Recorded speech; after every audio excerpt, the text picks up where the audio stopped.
Hello and welcome back to Environments Exposed. I'm so excited for today's guest. She's our first guest on the new version of this podcast, and her name is Celia Sasser. I'm very excited to have her on today because she's going to be talking about a topic that might have been on your mind recently, especially given our time frame for when this is posted around February of 2022. So you may or may not be thinking about love after Valentine's Day.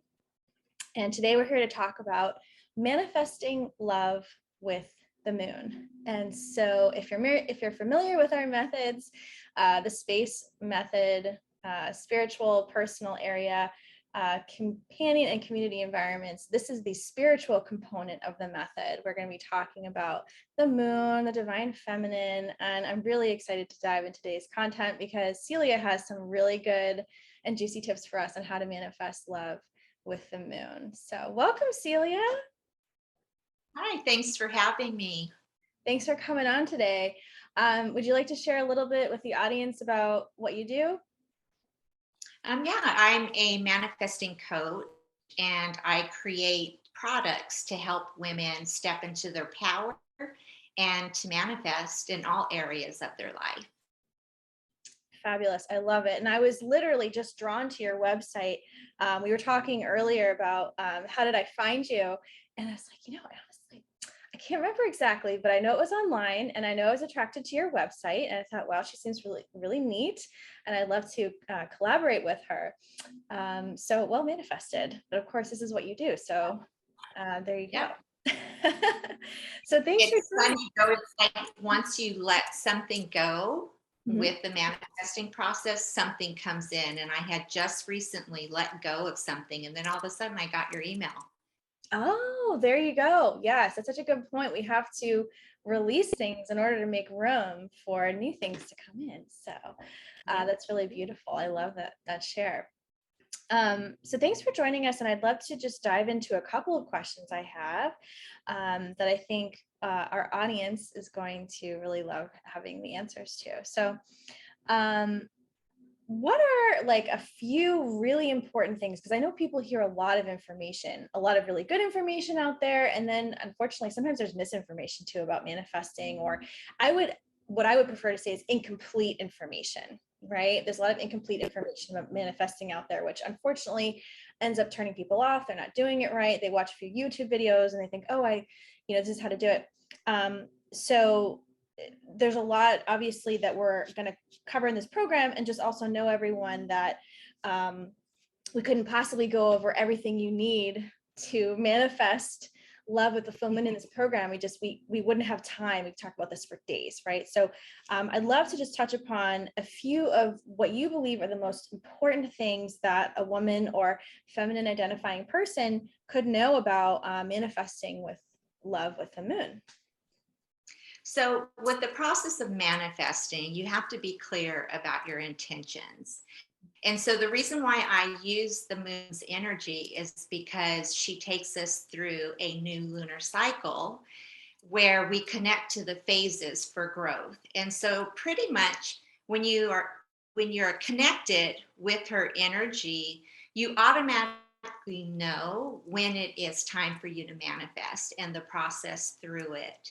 And so I feel like there's a lot of information about manifesting, but the one that really gets me is the thought that you just have to think about it and then visualize it and it appears, and the most important part is taking the action. So when I talk about manifesting with the moon, the new moon is so important in that aspect. That is when you should be setting your intentions and create a ritual around it. Really feel into what you want to bring forth. And so when you are setting your intentions, it has to be something that you believe and also something that's stretching you. And so, when we're setting intentions, we'd like to play it safe. And the biggest thing is is you need to get comfortable with being uncomfortable. Because the minute that you put out into the universe what you're truly desiring, you will be stretched. And so, what you truly desire is coming from a place of, it's not where you are yet, right? So there's those the ascensions that you're going through, like an up leveling. Mhm. And if you are still playing it small, you're setting those intentions, then they're not going to manifest. Mm. So the one thing I'd like you to remember is that the moon, she is feminine energy, and she teaches us how to receive. She is ruled by the zodiac sign Cancer, which is very emotional. It's emotional zodiac. And so that's why she brings up emotions for us.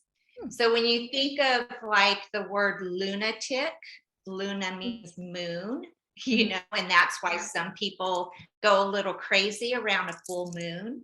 It's because their energy affects us in that sense. We need to remember also that our bodies are, around 70% water.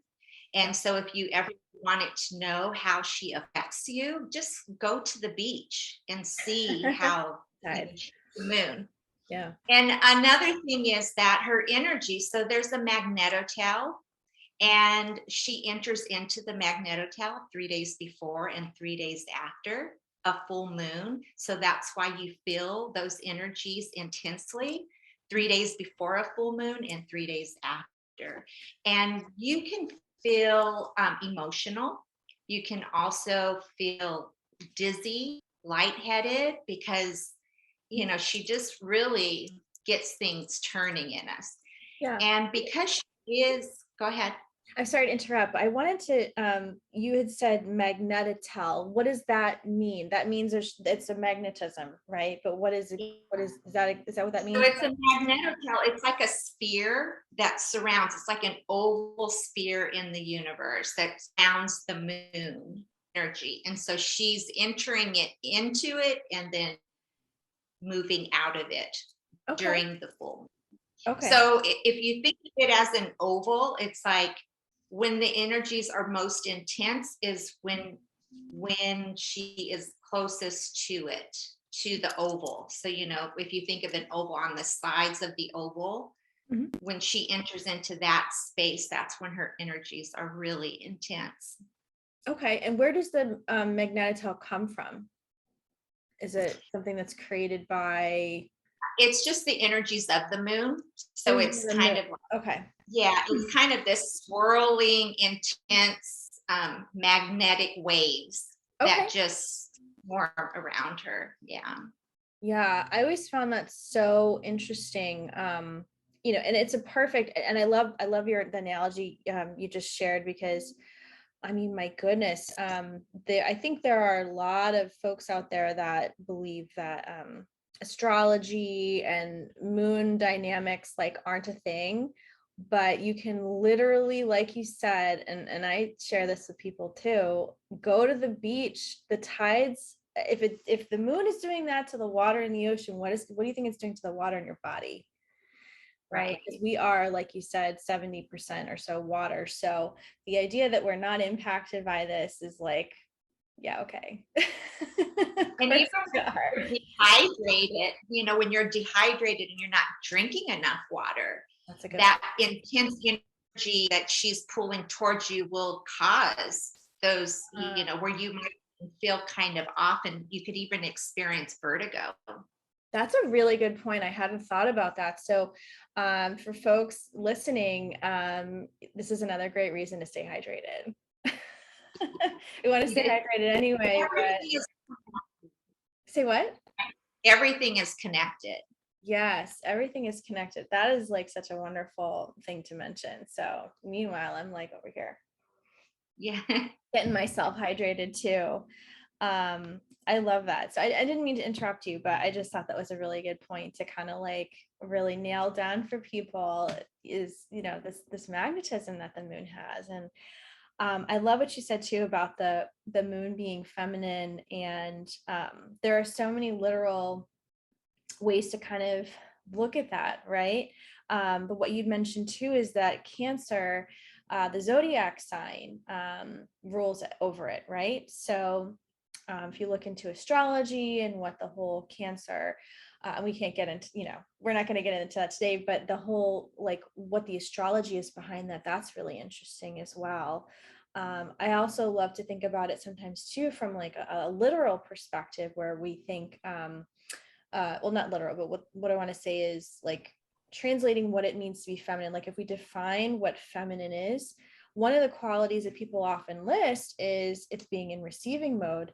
And I think the moon does that so beautifully, right? Because it's always receiving light from the sun, right? It's always receiving light from the sun, just like Mother Earth is. So there's so many parallels we can draw with that. I also loved your point about making things stretchy, that we, have some comfort points that we fill into, maybe it's a gratitude practice, right? Where we're, feeling into like what I appreciate having. I also still want XYZ, and making it stretchy, but attainable, right? I think Right. that there's something in the mind that's like a gatekeeper, the mind and spirit, really, which is like, if it's too big of a reach or too big of an ask, I think our system just shuts it down. It's like, wow, that's just too big of a reach for me right now. So, for example, talking about love, if you are currently, in a position where you've been single for a long time, or you've been maybe calling in partners that haven't been a match, and you're trying to believe that you're getting your ideal mate in a month from now, well, or a few weeks or tomorrow, maybe that's like too big a leap for someone. Maybe it's like baby steps and beliefs. I always do this like incremental thing. If it's not believable, if it's just completely out of your ballpark right now, start with something that's more reasonable, and then just know that you'll change it again later. That's a really good point to make. Keep it stretchy, but not like completely out there, right? When you're first starting to manifest, when you're first beginning and it's new to you, it's better to start with something small just so you can start trusting the process. Yeah. Because once you believe, because that's a huge component of manifesting is having faith. Once you believe because you've seen something come in, then you'll be more open to receive something bigger. But I want to reiterate that the moon represents your subconscious mind. Mm. So when you're wanting to manifest, if you have all of these limiting beliefs and you're wanting to call in, let's say you're calling in love, and you don't believe that you are lovable. Mm. Okay, you don't believe that you're deserving. You've got some trauma from childhood. So that will cause resistance in you being able to manifest because you're still seeking things externally to fill up your cup. So, in order for you to manifest love, you need to learn how to love yourself first. So, when you're setting the intention to call in love, you can get really specific about the characteristics that you want in a person. You need to know what you feel deserving of, because if you don't know about yourself and you don't know what you're deserving of, then you will get whoever, and you're not really clear about that person. And so, with the manifesting process, you're always going to be tested, right? So when you're calling in something specific that you want, you will receive a test. So let's say, for instance, you keep attracting the same kind of partner, and this partner is either unavailable, or they they don't treat you in the way that you want to be treated, but you kind of settle because you think that that's all you're deserving of. And then when you decide to get serious with manifesting and you make that list, the test will come, like maybe you have a dry spell and you're like, there's no one there for me. And then all of a sudden you're being noticed, right? And maybe it might be someone you dated in the past. They might show up. It could be somebody that's very similar to that type of person will show up. And if you decide that you're going to go out with this person, even though they are not in alignment with the intentions that you set, you are still coming from a place of not being worthy. So you're settling. So when that happens, all of a sudden you're going to have to go back to the drawing board again, because you're going to get caught in that vicious cycle again, because everything is cyclical. So when you say yes to something, you're going to go through the cycle, and then you're going to have to start from square one and get really clear. So when I work with the moon phases, when you set those intentions, when the light starts to shine upon the moon, so when you're in the waxing energy, that's when the action, you start taking action, whether you're putting yourself out there to meet someone, maybe you're going to download one of the dating apps. Even if you're in a relationship, maybe you're in a relationship, because I find that this is really happening right now, because we are moving into the divine feminine energy. A lot of relationships are being tested. And if you went into a relationship not knowing your worth, you're starting to see how it's manifesting right now. So you're going to go through those tests, like maybe you want your relationship to improve. The only way it's going to improve is if you step into your worth. So that nurturing part during the waxing energy is where you're going to nurture you. It's not it's your internal being. It is nothing to do with the external. And as women, because there's so much programming from the patriarch, we believe that we don't have enough and we've got to fix the external, whether it's, I need to lose weight, I need to, have a better job, or I need to look a certain way, and you can see that playing out over and over again, where women are compromising themselves because they think that they have to look a certain way because that's what the media shows, right? But when you step into your divine feminine energy, and what the moon is trying to teach us is that we are attractors. We attract love. We don't chase it. So if you're ever finding yourself where you're chasing it, you're creating resistance. That's coming from a lack and scarcity mindset, that you don't have enough. And so then you're finding that you're being ghosted, or, it's like, it's like the more you make yourself available, the more they're not available. And, it's even if you're in a relationship, you'll feel invisible in your relationship because you're not filling your cup up. Because what is the most attractive? It is your inner confidence. When you feel good about you and you fill your cup up, that's when you just have your aura speaks differently, right? Your aura is vibrating in a different frequency. So you just attract people freely. So when you're in the waxing energy, it is all about taking action to fill your cup up, to nurture who you are. It's not about the external. And so as we move along with the moon phases, and let's say you're wanting to manifest this partner, so then when we get to the first quarter of the moon phase, that is the time where you have to revise. Like if it's not happening, you've got to make some revisions. Is it my mindset? What am I saying to myself? Because we're the hardest on ourselves. We look in the mirror, we critique ourselves. I mean, the things that we say to ourselves, we would never speak that to anyone else.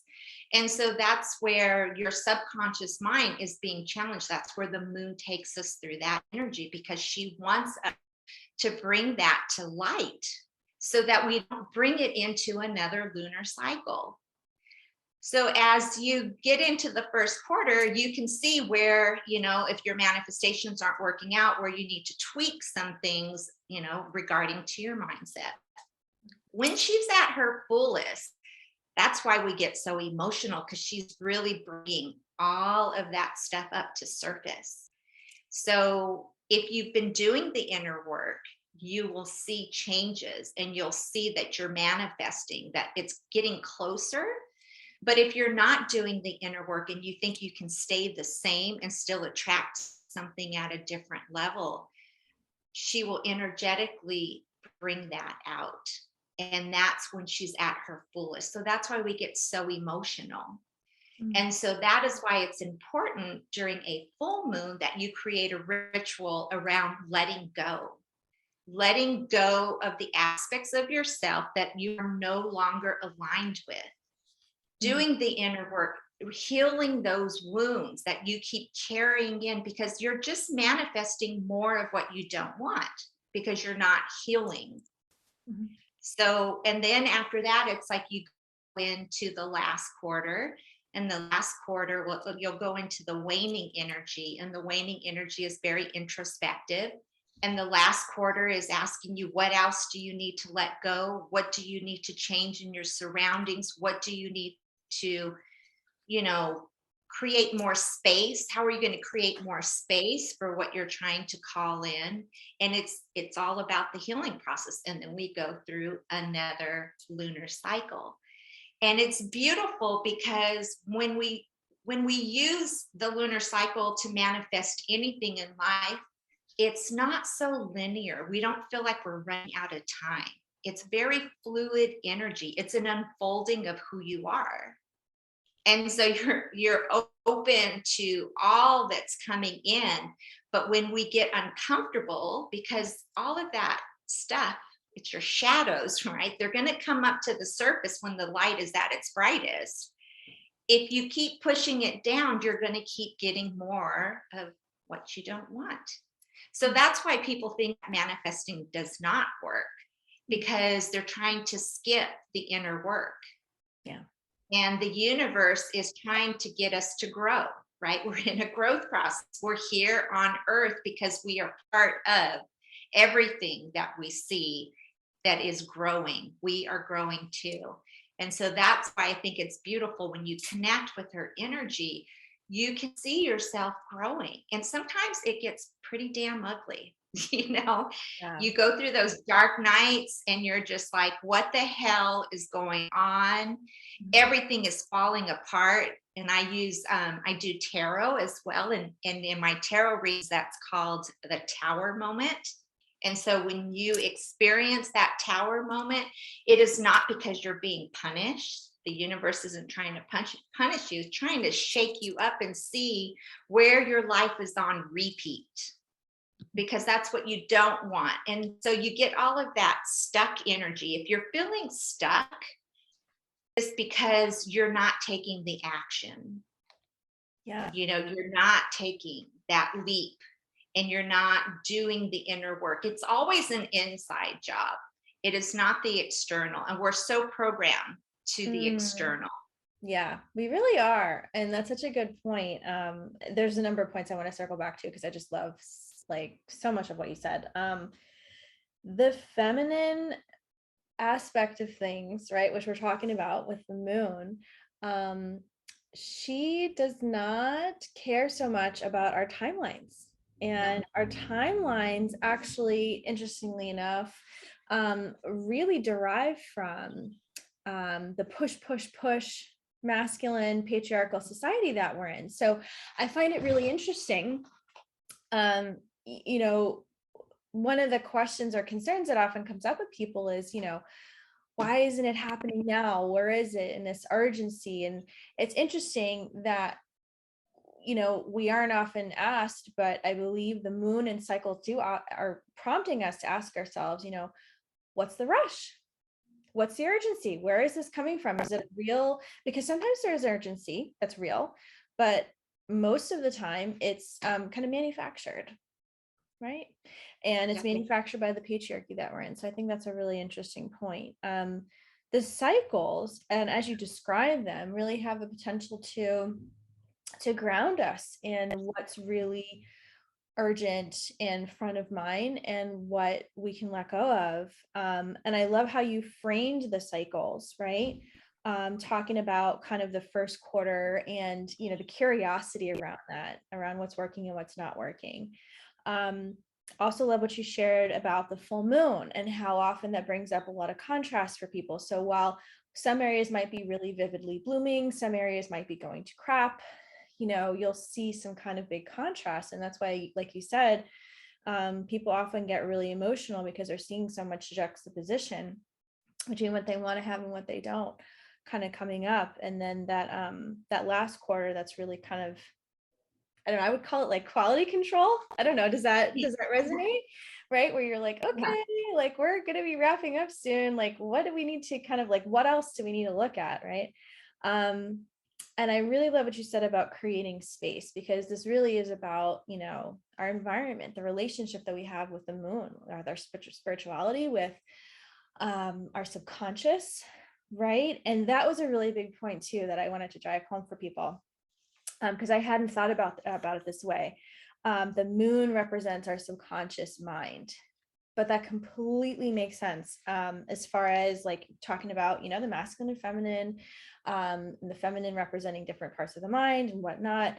So I found that to be really an interesting point. And what does that mean, right? The moon being our subconscious, representing our subconscious mind, and how things are, feminine, maybe, subtle, but powerfully communicated to us through nuances, through our everyday happenings, through our kind of unexpected thoughts, the things that we channel. And so I really thought that was an interesting point as well.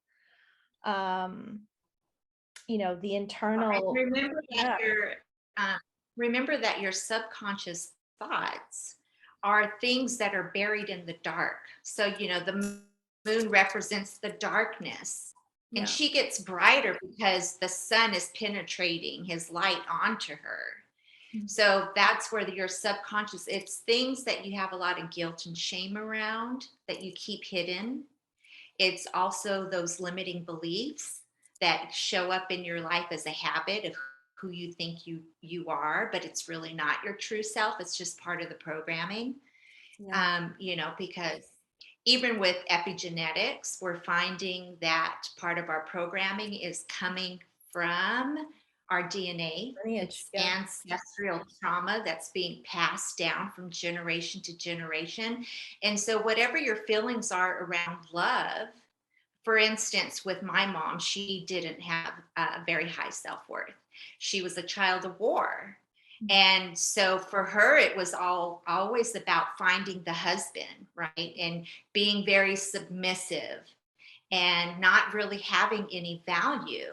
And so she, my sisters and I, that's how she raised us to believe that, it's like you're incomplete without a partner. mm, And most women operate from that sense. So they feel like they're not whole because they're not in a relationship. mm, But the most important relationship you'll ever be in is with yourself. You cannot manifest anyone that's going to love you more than you love yourself. mm, So if you're coming from a place of not being worthy of, guess what? You're going to attract a partner that's going to treat you like you are not worthy of. yeah, And being highly empathic, most women, we are nurturers. mm, And, if we're not aware that we're coming from those wounds, the partners that we end up attracting are narcissistic men. mm, And that is because they feed off of your light because you don't see your light. And so your light just gets dimmed even further and further. And so, when I hear women that are so focused, like hyper focused on a partner, and it's all this external, I just, want to say, hold on, do some work here. So when you manifest love, it's an alignment at the higher version of who you are, not from the wounded child, yeah, because you don't want to trauma bond with anyone. You don't want to be in a relationship. I've been married to my husband for 25 years. And when I entered into the relationship, I came from a wounded child. So I'm speaking from experience. And, we've been together for 29 years, and there was a lot of, baggage. And it's like you go through this and you grow, but you start seeing yourself differently. And because we are going through this transition right now where the divine feminine energy is rising, there's a high rate of divorce right now because, even with what's going on in the world and having to stay home, you know, you're with your partners more, you get to see where you're operating from.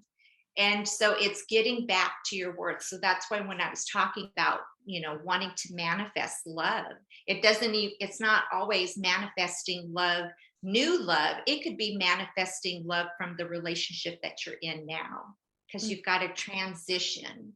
And if you want change in your partner, you have to change yourself. There's no way around it. Yeah. And sorry, I want to pause here real quick. There was a point that you made, and I want to kind of like drill this in for everyone, about not being able to manifest someone who doesn't love you as much as you love yourself. Like you have to, like, that was a real takeaway, I think, key moment for people here that I'd love to just kind of ground us in, right? So, and I'd love to, for everyone listening to this or watching this podcast right now, to just kind of check in, where are you with your self-love practices, how you feel about yourself right now? Are you feeling really good? Are you feeling like maybe there's some work that can be done there, from a place of non-judgment, from a place of curiosity, and just wanting to approach yourself in a way that's kind.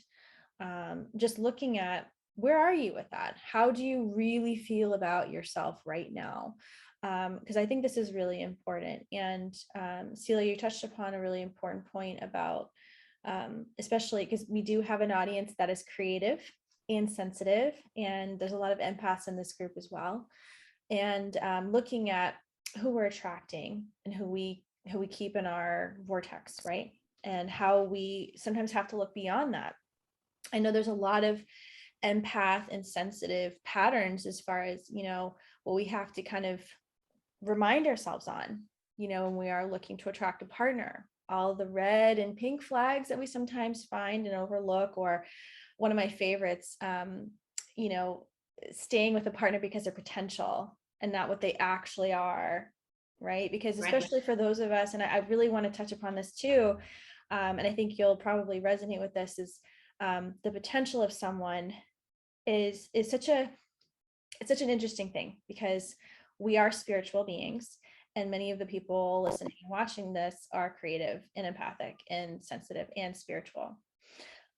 And so wanting to see someone in their most divine sense is such a lovely quality that you have. And it makes you probably very good at whatever you're doing out in the world, whether it's, art, artistry, teaching, coaching, whatever. It's a beautiful characteristic to have, I think, when you're working with people, because you want to see the best in people and encourage them. When it comes to your partners, though, we have to treat those different, because how someone is in their divine, multidimensional self may be very different than what they're able to provide to you in a three-dimensional everyday sense in a relationship. And so while we want to be optimists and idealists, sometimes we have to kind of like,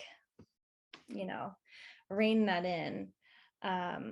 So I just wanted to touch upon that and circle back to the whole And I self-love. do think also that when you are in a relationship, the relationships that you attract, either they're teaching you something or they're triggering you. That's it. Yep. So if you're in a relationship that triggers you, it is reflecting something about yourself and, what needs healing. Yep. You can be with a partner that's teaching you, and it can be a teachable moment where they're mirroring back to you how you see yourself. And so you can learn from that experience and do the inner healing. Everything is always showing us how we can grow, every aspect. Yeah, that's so true. And, when we're in touch with our intuition, via these practices that we're talking about and our connection to the divine feminine, we're able to delineate the difference between a learning moment versus someone who's just not right for us. right? Right. So that's the really important thing I think to take away here is, when you're in touch with your spirituality, when you're in touch with your divine feminine and masculine and all the above, you'll be able to delineate those sorts of things, right? It'll be easier to do Right. so. Yeah. There's another thing that I wanted to mention too. You're talking about if you're starting to manifest, what to start small with. There's going to be some mixed background, right, in the audience here. Some people may be new to manifesting in general. A lot of people might be more have more practice with it, right? That being said, though, whatever your background is, if you are new to this or if this is something that you're adding to your toolbox, I wanted to mention, because we talked just like for a second about trauma. I'm actually going to be speaking into this trauma piece on another program as well, but I wanted to mention this real quick. The whole trauma thing is kind of a big deal, right? We're talking about past trauma from childhood. If you're starting manifesting, you may even have a relationship with manifesting that is, more longer term. But because of trauma, it's been challenging for you to manifest lately. If this is you, maybe you're not new to the manifesting journey, but you've been questioning it because you've had trauma. This is another good practice to do if you've experienced trauma. So maybe you're new to manifesting, or maybe you're not, and you've experienced some trauma that has challenged your ability to believe. If that's the case, I also agree with starting small. And just speaking from experience here, and I don't know if you've had experiences like this, Celia, but there was a point in my journey where I had some trauma, and I found that certain areas of my life were still on a really great manifesting track, and certain areas of life that were impacted by the trauma were really still challenged, or really challenged because of what happened. And so I had to kind of start small again, and that's okay. So I think that, our journeys as humans kind of ebb and flow. They're not like this straight line trajectory. Manifesting, I think, is probably the same way, and you might have different relationship with it depending on where you're at with your journey. But that being said, if you're at that point where you're kind of questioning where you're at, do what Celia said, start small again and see where it goes, and just be gentle with yourself. Right. So I wanted to mention that. Another thing to remember is love and money are Mhm. intertwined. Yeah. So if you're having a hard time manifesting love, probably having a hard time manifesting money as well, because Very it good is a point. Yep. reflection of your worth. Yep. It's how you see yourself, where you connect your value. Mhm. And unfortunately, we live in a society that, you know, monetary value is thought of as our personal value. So if our bank accounts don't reflect our value, we think that we don't have value. But Mm. you already have value. You were born with value. Yeah. It's just you're attracting money to you because it's only energy. So you're attracting money to you for your value. So that's why self love is so important. And I'd like to, you know, go over a little bit with the self love aspect. Most women think self love is pampering themselves. Let's go get a massage. Let me get my nails done. Let me go buy a new purse or a new pair of shoes. I'm showing myself self love. Although those things can make you feel good, but self love is having healthy boundaries. Self love is from, you know, setting intentions and keeping the promise to yourself. Because the reason why you don't manifest is because you write down all of these intentions and then you don't follow through. Mm. You have no follow through because you don't believe that you're deserving of it. And so self love helps you when you tap into your worth. Ultimately, that's where manifesting is leading you back to your self worth. When you have value, you become the attractor, and everything in life becomes easy.